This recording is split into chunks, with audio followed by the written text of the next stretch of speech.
The Raven by Edgar Allan Poe.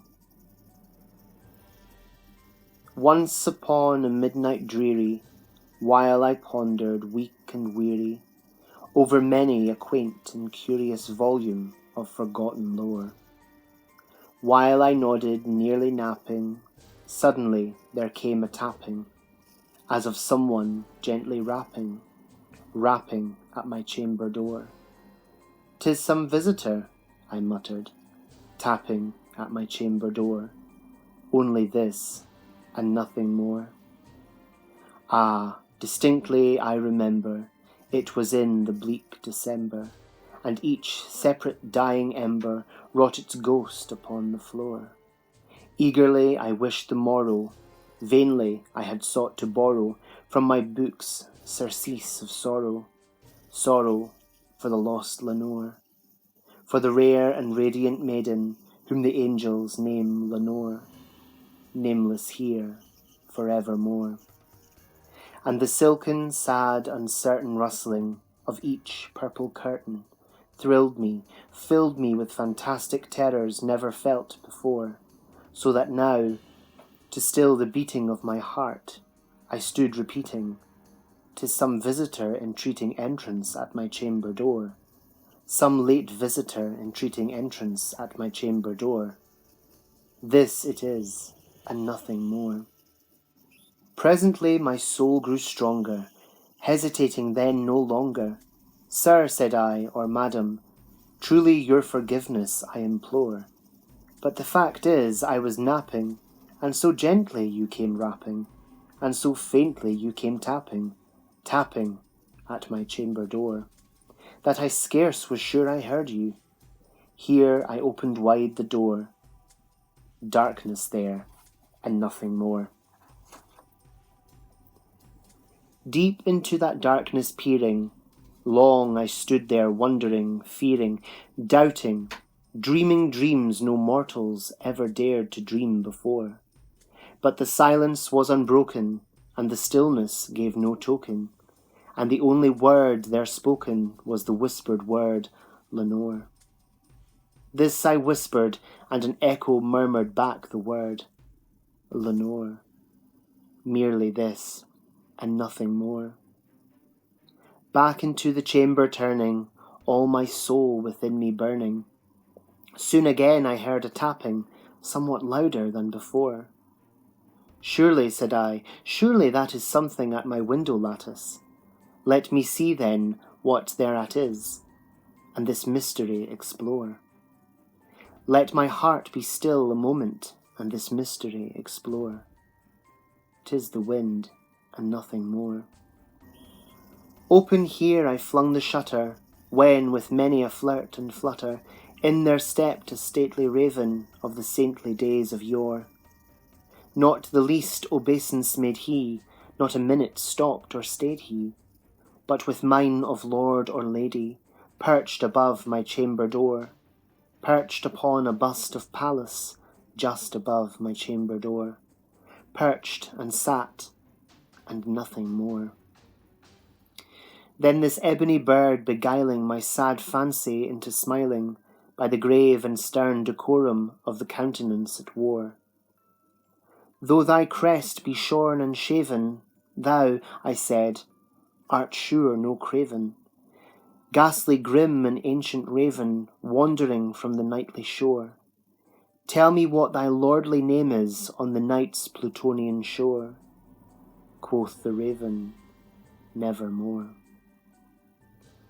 Much I marvelled this ungainly fowl to hear discourse so plainly, though its answer little meaning, little relevancy bore, for we cannot help agreeing that no living human being ever yet was blessed with seeing bird above his chamber door, bird or beast upon the sculptured bust above his chamber door, with such name as Nevermore.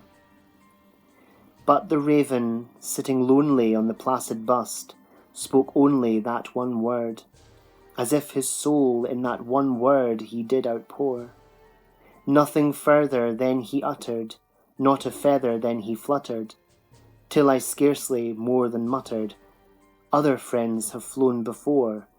On the morrow he will leave me, as my hopes have flown before. Then the bird said, nevermore. Startled at the stillness broken by reply so aptly spoken, doubtless, said I, what it utters is its only stock and store. Caught from some unhappy master whom unmerciful disaster followed fast and followed faster, till his songs one burden bore, till the dirges of his hope that melancholy burden bore, of never, nevermore. But the raven still beguiling all my fancy into smiling, straight I wheeled a cushioned seat in front of bird and bust and door.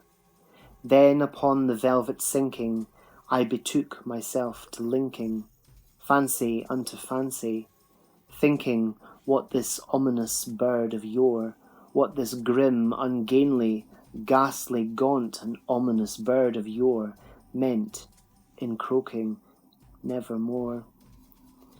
This I sat engaged in guessing, but no syllable expressing, to the fowl whose fiery eyes now burned into my bosom's core. This and more I sat divining, with my head at ease reclining, on the cushion's velvet lining that the lamplight gloated o'er, but whose velvet violet lining with the lamplight gloating o'er, she shall press, ah, nevermore. Then methought the air grew denser, perfumed from an unseen censer, swung by seraphim whose footfalls tinkled on the tufted floor. Wretch, I cried, thy God hath lent thee, by these angels he hath sent thee, respite, respite and nepenthe, from thy memories of Lenore. Quaff, O quaff this kind nepenthe, and forget this lost Lenore. Quoth the raven, nevermore. Prophet, said I, thing of evil, prophet still, if bird or devil, whether tempter sent, or whether tempest tossed thee here ashore, desolate yet all undaunted, on this desert land enchanted, on this home by horror haunted, tell me truly, I implore, is there balm in Gilead? Tell me, I implore. Quoth the raven, nevermore. Prophet, said I, thing of evil, prophet still, if bird or devil, by that heaven that bends above us, by that God we both adore. Tell this soul with sorrow laden, if within the distant Aidenn it still clasp a sainted maiden whom the angels name Lenore, clasp a rare and radiant maiden whom the angels name Lenore. Quoth the raven, nevermore. Be that word our sign in parting, bird or fiend, I shrieked upstarting.